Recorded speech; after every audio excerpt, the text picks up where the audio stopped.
तो good morning, good afternoon, कैसे हैं आप सभी। आई होप कि आप सब अच्छे होंगे और अपनी पढ़ाई में मस्त होंगे। नेक्स्ट वीडियो एक अच्छे से टॉपिक की शुरुआत करते हैं जिसका नाम है राष्ट्रीय आय। और एग्जाम के पॉइंट ऑफ व्यू से देखें तो ये काफी महत्वपूर्ण चैप्टर हो जाता है राष्ट्रीय आय से। तो आज हम इसी के बारे में सारी बेसिक नॉलेज सीखेंगे, ज्यादा डीप नहीं जाएंगे। हाँ, लेकिन बट आपको कुछ अच्छा और कुछ मतलब अच्छा कंटेंट देने की कोशिश करेंगे जितना हमसे हो सकेगा। बाकी आप सब बताएंगे एक कमेंट के माध्यम से कि आप सभी कैसे हैं, आप सभी ठीक है या नहीं, आप लोग की पढ़ाई कैसे चल रही है। आज माफी चाहेंगे क्योंकि लाइट मेरे सामने लगे तो मेरे आंख लग रही है, तो थोड़ा अगर इधर उधर देखे तो आप लोग थोड़ा मैनेज कर लिए क्योंकि लाइट जो है मेरे एकदम ठीक सामने लगी है कैमरे के। ठीक है, तो स्टार्ट करते हैं आज का नया टॉपिक की शुरुआत। आज के नया टॉपिक है राष्ट्रीय आय। राष्ट्रीय आय, जिसको आप इंग्लिश में नेशनल इनकम के नाम से जानते हैं। National income. नेशनल इनकम होता क्या है? नेशनल इनकम ये होता है कि किसी भी सॉरी घरेलू सीमा के अंदर एक साल में किया गया कुल उत्पाद को राष्ट्रीय आय कहते हैं, जिसको जीडीपी के अंदर काउंट किया जाता है। मान के चलिए कि एक देश के अंदर जैसे एक पूरे साल के अंदर जो भी चीज उत्पाद होता है, जैसे कोई भी चीज मान लीजिए कि अगर कोई बुक अगर एक साल के अंदर 50 रुपए बिकी या फिर कोई कॉपी 50 रुपए बिकी, तो वो सारा काउंट हो जाता है, यानी कि 100 रुपए का जीडीपी बना। आप समझ सकते हैं। भौगोलिक सीमा का मतलब ये होता है कि भारत के अंदर एक साल में कुल किया गया उत्पाद ही राष्ट्रीय आय कहलाता है, यानी कि उसको पैसे के रूप में उसको ले लिया जाता है। ठीक है, राष्ट्रीय आय के आगे पढ़ने से थोड़ा सा मतलब हम लोग उसका कुछ बेसिक नॉलेज जान लेते हैं। जैसे वित्तीय वर्ष, वित्तीय वर्ष कब से कब तक का होता है? भारत सरकार का वित्तीय वर्ष कब से कब तक का होता है ये जान लेते हैं। भारत का कृषि वर्ष कब से कब तक का होता है। और भारत का बजट वर्ष, भारत सरकार का बजट वर्ष, भारत सरकार का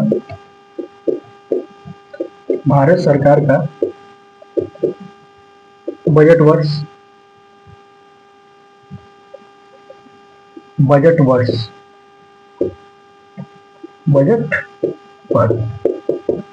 जैसे वित्तीय वर्ष, भारत सरकार का वित्तीय वर्ष कब से कब तक का होता है? 1 अप्रैल से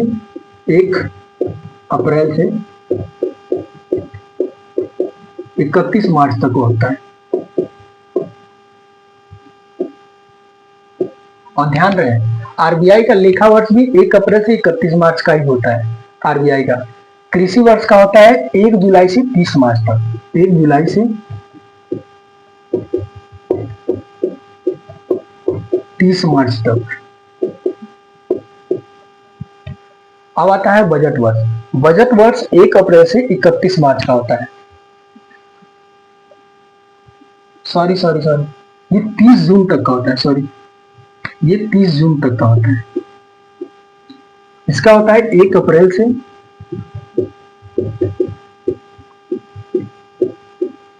31 मार्च।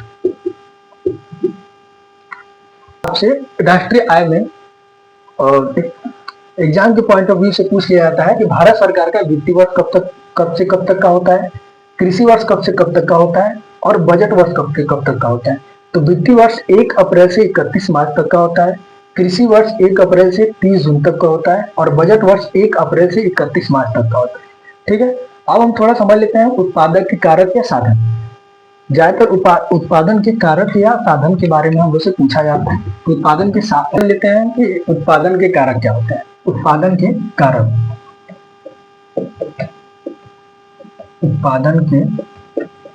कारक ये हमेशा 4 होते हैं। उत्पादन के कारक किसी भी वस्तु या किसी भी चीज के निर्माण के लिए जो उसमें साधनों का प्रयोग किया जाता है उसी बोलते हैं उत्पादन के कारक या साधन।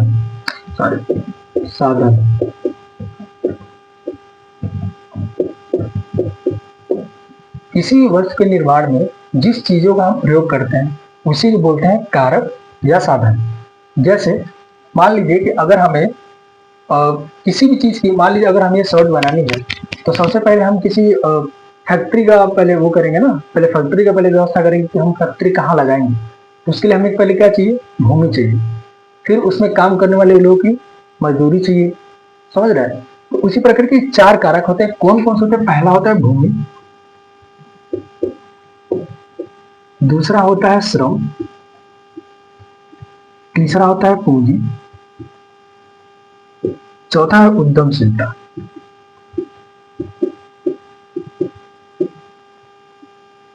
उद्यमशीलता ये हो गए कारक, इसको बोलते हैं कारक। और यहां जो होगा वो उसको बोलेंगे कारक आय। अभी हम आपको समझाते हैं कारक आय के।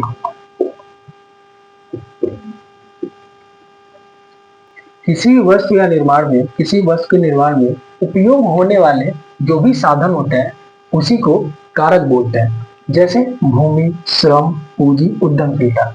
मान लीजिए किसी भी चीज का हमें निर्माण करना है तो सबसे पहले हमें भूमि की जरूरत पड़ेगी, और भूमि के साथ साथ हमें श्रम की जरूरत पड़ेगी, जो भी लोग उसमें काम करेंगे उन लोगों की जरूरत पड़ेगी, और उसके साथ साथ हमें पूंजी चाहिए ताकि हम उस चीज को स्टार्ट कर सकें। जैसे अगर हमें कोई फैक्ट्री लगानी है, अगर हमें शर्ट बनानी है तो उसके लिए हमें पहले फैक्ट्री का निर्माण करना होगा। उस फैक्ट्री का निर्माण करने से पहले हमें भूमि की जरूरत आवश्यकता पड़ेगी, जिसकी जगह पे उसके स्थान पे हम अपनी जो भी हमारी कंपनी है उसको स्टार्ट कर सके, तो उसको बोलते हैं कारक। अगर मान लीजिए भूमि है तो भूमि को कारक के रूप में क्या मिलेगा? अगर हम किसी से रेंट पे अगर ले रहे हैं भूमि तो हम उसको क्या देंगे? किराया देंगे ना। भूमि को क्या मिलेगा? किराया। ठीक है। जो श्रम है, जो वहां पे लोग काम कर रहे हैं, उनको कारक आय के रूप में क्या मिलेगा? उनको क्या मिलेगा बताइए? उनको मिलेगा पैसा, जिसको इंग्लिश में आप लोग वेजेस बोलते हैं। क्या बोलते हैं? वेजेस। मान लीजिए उनको बहुत परिश्रम भी बोल देते हैं, तो उनको श्रम के रूप में उनको क्या मिलेगा? श्रम के रूप में उनको क्या मिलेगा? उनको मिलेगा वेतन। बहुत लोग वेतन बोल देते हैं, या फिर इसी को इंग्लिश में लोग वेजेस बोलते हैं, या फिर परिश्रम। तीसरा है पूंजी। ध्यान रहे, पूंजी, अगर हमारे पास पूंजी नहीं रहेगी तो फिर हम फैक्ट्री में काम कैसे करेंगे? तो पूंजी के अंदर मशीन और धन दोनों का प्रयोग किया जाता है।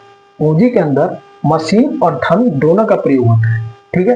क्योंकि अगर पूंजी का मतलब आप सीधा सी समझ, जब आपके पास पूंजी नहीं रहेगी, पूंजी में क्या क्या आ सकता है?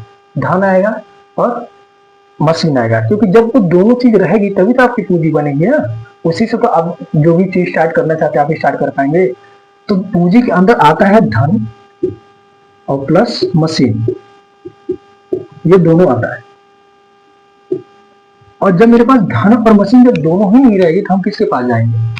भाई हमको चाहिए ना, मशीन खरीदने के लिए पैसा चाहिए, धन चाहिए। अगर हमारे पास है नहीं तो हम कहाँ जाएंगे? बैंक के पास। तो बैंक को हम क्या देंगे? बैंक को हम क्या देंगे? ब्याज देंगे। तो बैंक को क्या मिलेगा? ब्याज मिलेगा। उसको कारक आय के रूप में क्या मिलेगा? ब्याज मिलेगा। अब आता है उद्यमशीलता। उद्यमशीलता का मतलब होता है कि जो उस पूंजी को जो चला रहा है, जिसकी वो लगा रहा है पूंजी, उसे बोलते हैं उद्यमशीलता। सीधी सीधी भाषा बोले तो आप डायरेक्टर समझ लीजिए, मैनेजर। ठीक है। तो उद्यमशीलता जो होता है उस व्यक्ति को क्या मिलता है? कारक के रूप में, कारक आय के रूप में उसको क्या मिलेगा? प्रॉफिट, लाभ। उसको लाभ ही तो मिलेगा। तो सिंपल सिंपल भाषा में आपको समझाना चाहे तो किसी भी चीज के निर्माण में जो भी चीजें प्रयोग होती हैं, ठीक है, उन्हीं को कारक या साधन बोलते हैं। ठीक है। फॉर एग्जाम्पल कि अगर मान लीजिए कि हमको कोई चीज करना है, कोई किसी काम का हमको स्टार्ट करना है, किसी बिजनेस का स्टार्ट करना है, तो उसमें जो भी चीजें प्रयोग होंगी उसी को हम लोग साधन या कारक आय बोलते हैं। उत्पादन के कारक या साधन, ध्यान रहे, कारक को ही साधन बोलते हैं। साधन ये कितने होते हैं? 4 होते हैं। पहला भूमि, दूसरा श्रम, तीसरा पूंजी, चौथा उद्यमशीलता। भूमि, भूमि को क्या बोलते हैं? कारक। इधर जितने भी लिखे हैं ये सब कारक हैं। अगर भूमि है तो कारक आय के रूप में उसको क्या मिलेगा? सॉरी सॉरी, भूमि के रूप में उसको क्या मिलेगा? किराया मिलेगा। कारक, जो भी वहां पे श्रम है, जो भी लोग वहां काम कर रहे हैं, उनको कारक आय के रूप में क्या मिलेगा? वेतन मिलेगा, जिसको आप परिश्रम भी बोल सकते हैं, इंग्लिश में लोग वेजेस बोलते हैं, और किराए को लोग रेंट बोलते हैं। पूंजी पूंजी के अंदर धन और मशीन दोनों आता है, क्योंकि जब पूंजी ही आपके पास नहीं रहेगी तो आप किसी चीज का स्टार्टअप कैसे कर पाएंगे। ठीक, ये पूंजी होता है, उसके अंदर धन और मशीन दोनों आता है, जिसको लोग, धन और मशीन जब आपके पास नहीं रहेगा तो आपके पास पूंजी ही नहीं रहेगी तो आप कैसे स्टार्ट कर पाएंगे।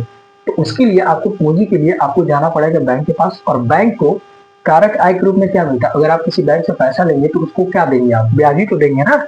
तो यही होता है, धन और मशीन दोनों को जब आप मिलाएंगे तो उसको पूंजी बोलते हैं, और पूंजी के लिए आपको जाना पड़ता है बैंक के पास, जो कि आप बैंक को क्या देते हैं, ब्याज देता है। उद्यमशीलता जो होता है उसको हमेशा प्रॉफिट होता है। उद्यमशीलता का मतलब ये होता है जो उसका मैनेजर होता है, जो इस चीज का मालिक होता है, उसको बोलते हैं उद्यमशीलता। समझ गई बात इतनी। अब आगे चलते हैं। आपसे क्वेश्चन ये पूछा जा सकता है कि राष्ट्रीय आय का मापन, सॉरी राष्ट्रीय आय का अनुमान सबसे पहले कौन लगाया था। राष्ट्रीय आय का अनुमान सबसे पहले कौन लगाया था, आपको पता होना चाहिए कि राष्ट्रीय आय का सबसे पहले अनुमान दादा भाई नौरोजी लगाए थे, जो कि प्रति व्यक्ति आय 20 रुपए का लगाए थे। राष्ट्रीय आय का मापन, राष्ट्रीय आय का अनुमान,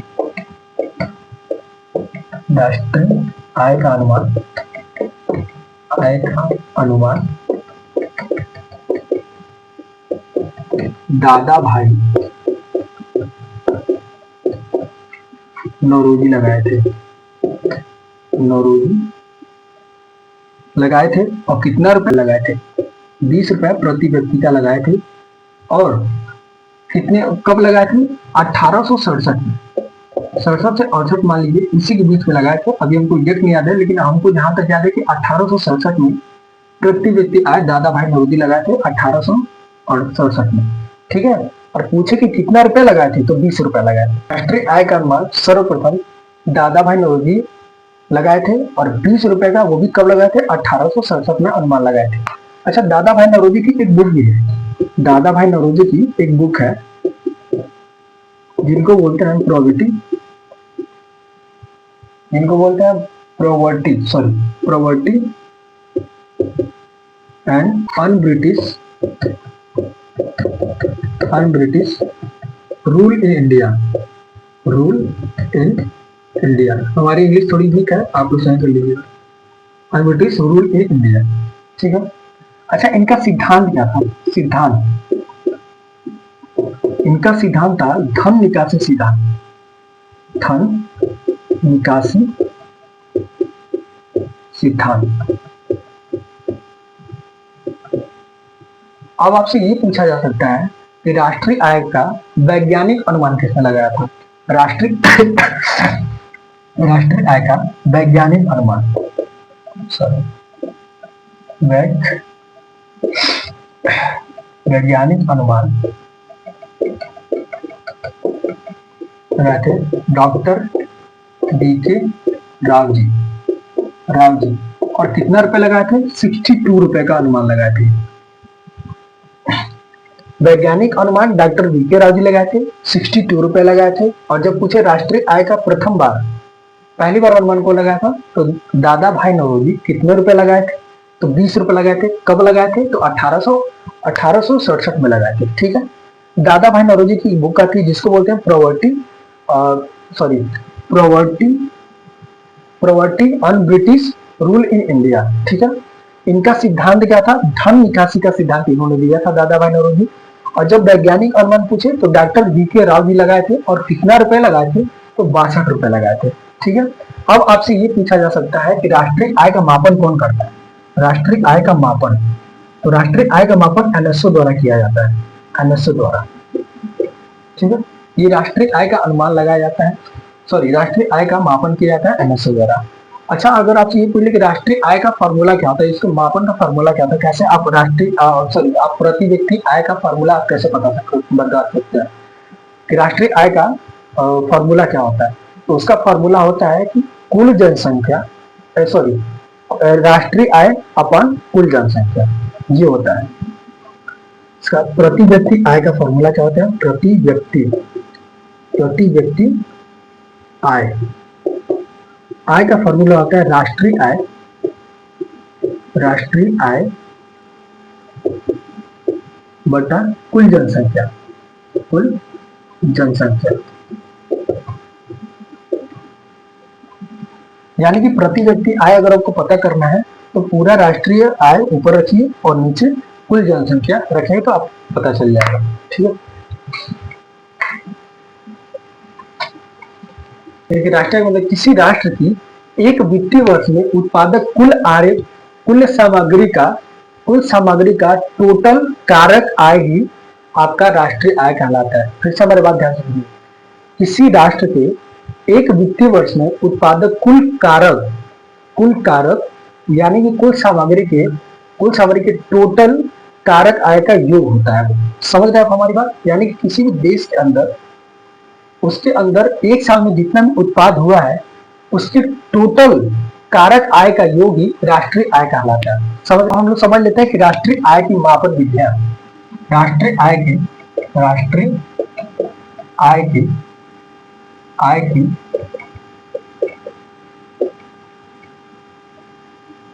मापन विधियां राष्ट्रीय आय का मापन विधियां 3 प्रकार से है। उत्पादक विधि, पहला होता है उत्पादक विधि, दूसरा होता है आय विधि,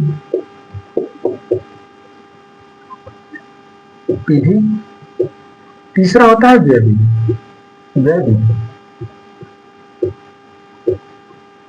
ये होता है राष्ट्रीय आय की मापन विधियां, यानी कि इसको किस तरह से मापा जाता है।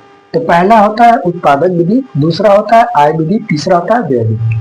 उत्पादक आय विधि का मतलब होता है कि उसमें एक वर्ष का आंकड़ा लिया जाता है कि एक वर्ष में उस पूरे भौगोलिक क्षेत्र में कितने का उत्पाद हुआ है, उसमें उसको रखा जाता है। उत्पादक विधि का अन्य नाम होता है मूल्य वर्धन विधि। मूल्य वर्धन, ठीक है। 3 श्रेणियों में होता है। पहला होता है प्राथमिक क्षेत्र,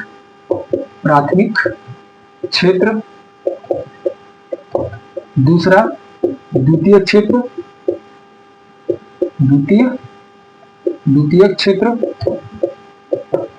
तीसरा होता है तृतीय क्षेत्र। इतने द्वारा ये उत्पादक विधि किया जाता है। प्राथमिक क्षेत्र में कृषि और कृषि मत्स्य पालन इसको बोलते हैं, कृषि या कृषि को रखा जाता है। द्वितीय क्षेत्र में रखा जाता है मैन्युफैक्चरिंग कंपनियों, समझ रहे हो, द्वितीय क्षेत्र में कंपनियों को रखा जाता है। तो जितनी भी सारी कंपनियां होती है उसको द्वितीय क्षेत्र में रखा जाता है। और प्रथम क्षेत्र में किसी और जो भी चीजें आती है उसमें रखा जाता है। तीसरे में आता है मतलब होता है इसमें आपका बैंकिंग, ठीक है, इंश्योरेंस या फिर बैंकिंग इंश्योरेंस हो गया, फिर आपका या फिर मान लीजिए कोई हॉस्पिटल हो गया, LIC हो गया, ये सब तृतीय क्षेत्र में आता है। यानी कि इन तीनों से मिला के उत्पादक विधि का मापन किया जाता है। ये होता है आय विधि, आय का मतलब समझते हैं इनकम। दूसरा होता है व्यय विधि, यानी कि आप कितना खर्च कर रहे हैं, ठीक है। यानी कि इन सब के माध्यम से ये 3 विधियां होती है राष्ट्रीय आय के मापन की। 3 विधियां होती है, या वैसा आप याद रखेंगे। अब हम बारी बारी से सबको समझते हैं। ये उत्पादक विधि आपको समझा चुके हैं। उत्पादक विधि का अन्य नाम मूल्यवर्धन है। उसमें प्राथमिक क्षेत्र, द्वितीय क्षेत्र से पता किया जाता है। प्रथम क्षेत्र में आपका फिशिंग और जो भी चीज रखा जाता है वो सब रखा जाता है। आय विधि में होता है क्या क्या, मतलब कि किसी का इनकम, यानी कि एक वर्ष में किसी व्यक्ति द्वारा एक वर्ष में क्या से कुछ आय, ठीक है। आय विधि, आय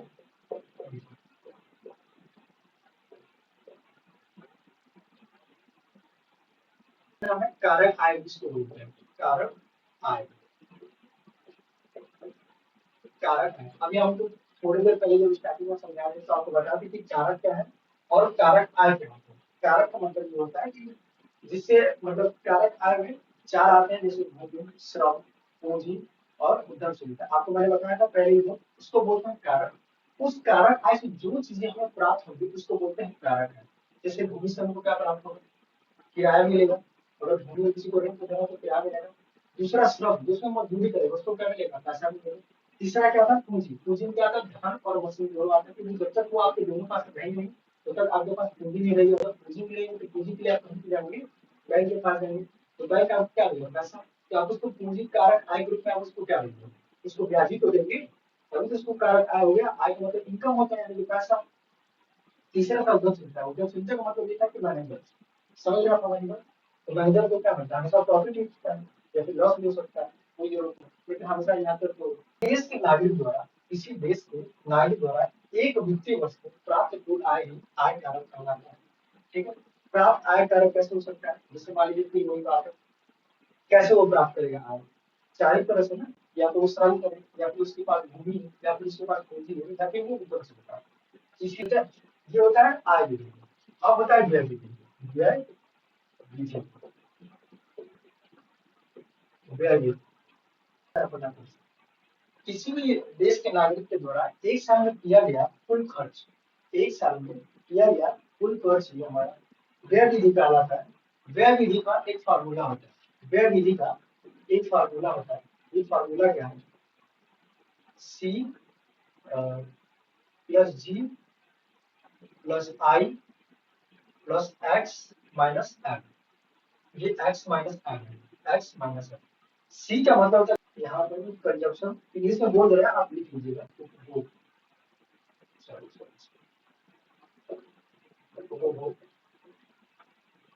जी, और ये आई, फिर ये एक्स, और फिर ये एम। एक्स का मतलब, एक्स का मतलब होता है एक्सपोर्ट, एक्सपोर्ट और इम्पोर्ट। समझ में? आयात और निर्यात, यानी कि किसी भी देश में हमारा सामान की कोई जाता है या फिर आता है देश में, इसको बोलते हैं एक्सपोर्ट और इम्पोर्ट। होता है गवर्नमेंट एक्सपेंडिचर, जो होता है गवर्नमेंट एक्सपेंडिचर। जी का मतलब होता है कि गवर्नमेंट एक्सपेंडिचर, जिसको बोलते हैं सरकारी खर्च, सरकारी खर्च। ये हो रहा है। आई का मतलब होता है इन्वेस्टमेंट, इन्वेस्टमेंट। आई का मतलब इन्वेस्टमेंट, जिसको बोलते हैं आप लोग निवेश, जिसको बोलते हैं आप लोग निवेश। एक्स का मतलब होता है एक्सपोर्ट, एक्सपोर्ट सॉरी एक्सपोर्ट, इसको बोलते हैं इम्पोर्ट। एक्सपोर्ट इम्पोर्ट मतलब समझ सकते हैं? आयात, सॉरी निर्यात और आयात, ये होता है। ठीक है, ये फॉर्मूला होता है, आप लोग याद कर सकते हैं। ठीक है, तो व्यय विधि का फॉर्मूला अक्सर पूछा कर, आप याद कर सकते हैं। ऐसे शॉर्ट फॉर्म याद करिए, सी जी आई एक्स माइनस एम, सी जी आई एक्स माइनस एम। सी का मतलब होता है कि कन्वर्शन, जिसको उपभोग बोलते हैं। जी का मतलब होता है कि गवर्नमेंट एक्सपेंडिचर, जिसको बोलते हैं सरकारी खर्च। आई का मतलब होता है इन्वेस्टमेंट, जिसको बोलते हैं निवेश। एक्स का मतलब होता है एक्सपोर्ट, जिसको बोलते हैं निर्यात। एम का मतलब होता है इम्पोर्ट, आयात। ठीक है, ये होता है व्यय विधि का सूत्र। ठीक है, अब होता क्या है, अब हम पढ़ेगा अवधारणा। अवधारणा क्या है? अवधारणा, अवधारणा देखिए, एक होता है जीडीपी, एक होता है जीडीपी, दूसरा होता है एनडीपी, एनडीपी, तीसरा होता है कि ग्रॉस जीडीपी, तीसरा होता है जीएमपी, जीएमपी, और तीसरा होता है एनएलपी। ठीक है, देखिए, जीडीपी का आपको फॉर्म क्या होता है? Gross domestic product. एनडीपी का मतलब होता है नेशनल डोमेस्टिक प्रोडक्ट। जी का मतलब है ग्रॉस नेशनल प्रोडक्ट, और एनएलपी का मतलब नेट नेशनल प्रोडक्ट। ठीक है, आगे समझाता हूँ। देखिए, जीडीपी भी दो प्रकार की होती है, एक होती है रियल जीडीपी। जीडीपी का फुल फॉर्म होता है ना ग्रॉस डोमेस्टिक प्रोडक्ट, जिसको आप लोग बोलते हैं सकल घरेलू उत्पाद। हम ये बता सकते हैं। और एक होता है नॉमिनल जीडीपी, नॉमिनल जीडीपी। देखिए, एनडीपी का फुल फॉर्म क्या होता है? National domestic product. GNP gross national, gross national product.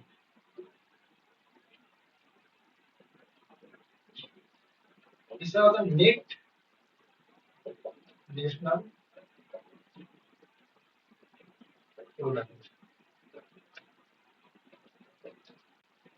देखिए, ये एक होता है जीडीपी, जिसको बोलते हैं ग्रॉस डोमेस्टिक प्रोडक्ट। यहाँ जगह ये मतलब ग्रॉस नेशनल प्रोडक्ट, जिसको बोलते हैं देश की घरेलू सीमा में, देश की घरेलू सीमा में एक वर्ष में किया गया कुल अंतिम उत्पाद।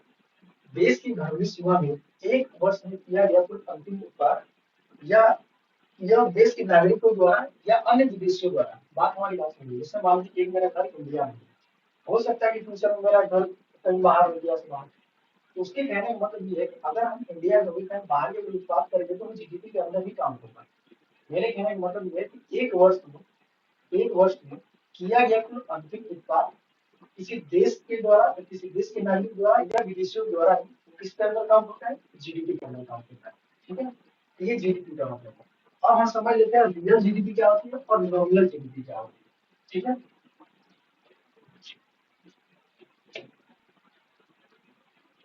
जीडीपी, एक जीडीपी होती है चालू कीमतों पर, चालू कीमतों पर, कीमतों पर एक जीडीपी। ये रियल जीडीपी और नॉमिनल जीडीपी के बारे में बता रहे हैं। ये एक चालू कीमतों पर होता है जीडीपी और एक होता है स्थिर। स्थिर को आप लोग बोलते हैं कांस्टेंट, स्थिर कीमतों पर, स्थिर कीमतों पर। ठीक है, देखिए ये बात है। इसे नॉमिनल जीडीपी बोलते हैं। ये नॉमिनल यहाँ लिख रहे हैं, नॉमिनल। अभी जो आपको पहले बताया नॉमिनल जीडीपी, इसको बोलते हैं रियल जीडीपी, रियल जीडीपी। ठीक है, इसमें वर्तमान देखिए, अब चालू कीमतों पर आने का तो आप समझ लीजिए। मतलब चालू कीमतों का मतलब ये होता है कि रियल, सॉरी, चालू कीमतों का मतलब ये होता है कि जो प्रेजेंट, जो प्रेजेंट है, जो अभी चल रहा है, वर्तमान। ठीक है, तो स्थिरता मूल्य का मतलब ये होता है कि मतलब वो पहले से।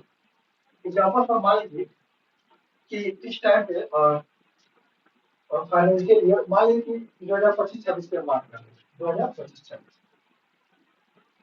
2025 से 26। और यहाँ मान लीजिए कोई भी चीज ले लेते हैं, जैसे 2011-12 ले लेते हैं, 2011 और 12 ये वर्ष है। देखिए, जीडीपी दो प्रकार की होती है, आपको बताया। एक एक होता है कि नॉमिनल जीडीपी, जिसको बोलते हैं चालू चालू चालू कीमतों पर। दूसरा होता है रियल जीडीपी, जिसको बोलते हैं स्थिर कीमतों पर।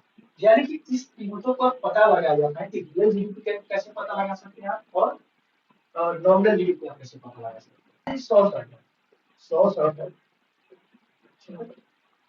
ये 100 शर्ट है पूरा, 100 शर्ट। अब इसका हमको नॉमिनल जीडीपी निकाला तो कैसे निकालेंगे?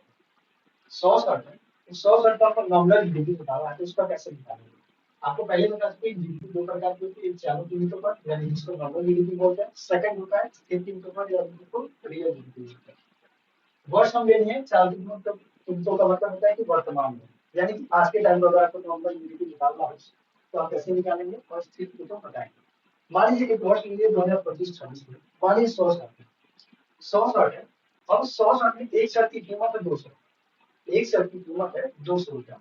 तो अगर एक शर्ट की कीमत है 200 रुपए, देखिए यहाँ पर एक शर्ट की कीमत 200 रुपए, तो 100 शर्ट है।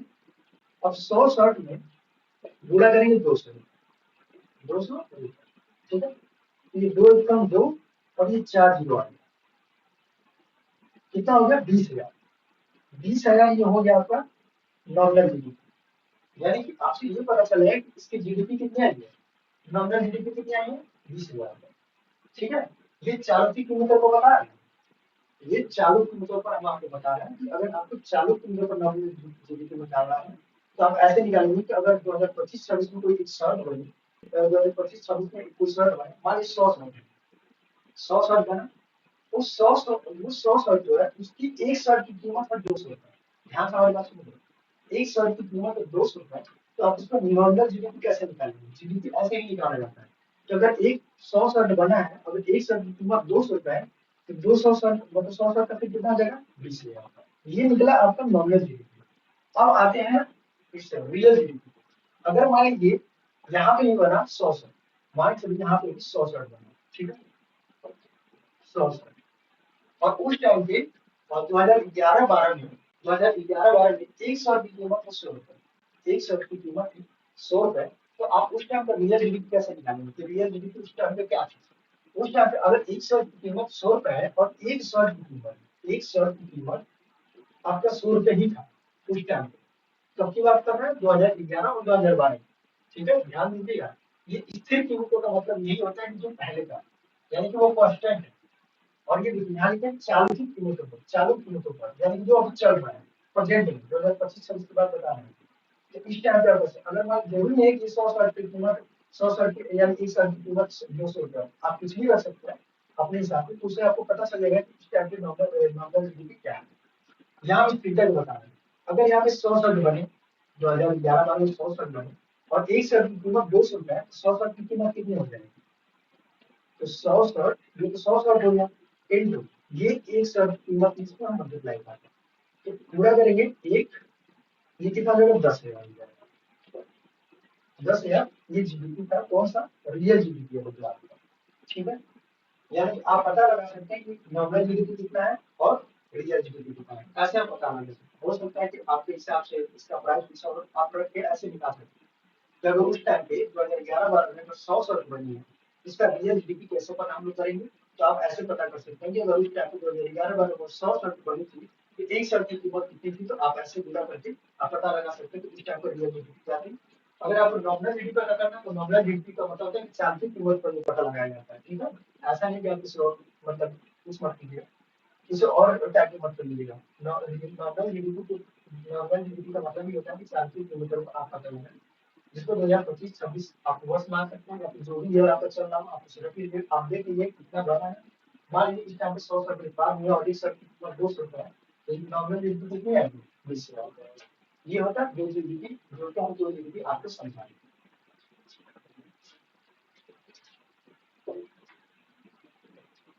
अगर आपको वीडियो अच्छी लगी होगी, आप प्लीज उसको सब्सक्राइब कीजिएगा, चैनल को सब्सक्राइब कीजिएगा, एक लाइक कीजिएगा और एक अपने छोटे से प्यार से कमेंट के माध्यम से आपको बताइएगा कि क्लास कैसी लगी। आई होप की क्लास अच्छी लगी। हमने अपना बेस्ट से बेस्ट आपको देने की कोशिश की है। आई होप की आपको अच्छी आई होगी। और मैं आपको बता देना चाहता हूँ कि अभी मेरा स्टार्ट है, मतलब स्टार्टिंग में मैं कर यूट्यूब पे पढ़ा। आई होप कि आने वाले समय में अगर हमारी स्थिति ठीक रही, सब कुछ ठीक रहा और मुझे अगर मौका मिला, तो हम ऐसे ही सारे कंटेंट जो भी आप शो पाए, ऐसा नहीं हो सकता कि इस कंटेंट से आपके ऊपर पास कर पाएंगे, बट हाँ आपकी जानकारी की वहाँ कुछ बेसिक नॉलेज आपको देते हैं, वैसे छोटे छोटे वीडियो के माध्यम से आपको नॉलेज मिलती रहेगी। तो आज सबसे एक रिक्वेस्ट है कि इस चैनल को सब्सक्राइब करें और आपके जो जानने पर सामने वाले व्यक्ति जो भी आपके घर में बच्चे होंगे पढ़ने वाले, तो आप उन तक ये चैनल भेजिए, उनको बताइए, ठीक है। और हो सके तो ज्यादा से ज्यादा आपको सब्सक्राइब करने की कोशिश करें। धन्यवाद, मिलते रहेंगे आपसे ऐसे ही हंसते रहिए, मुस्कुराते रहिए। जय हिंद।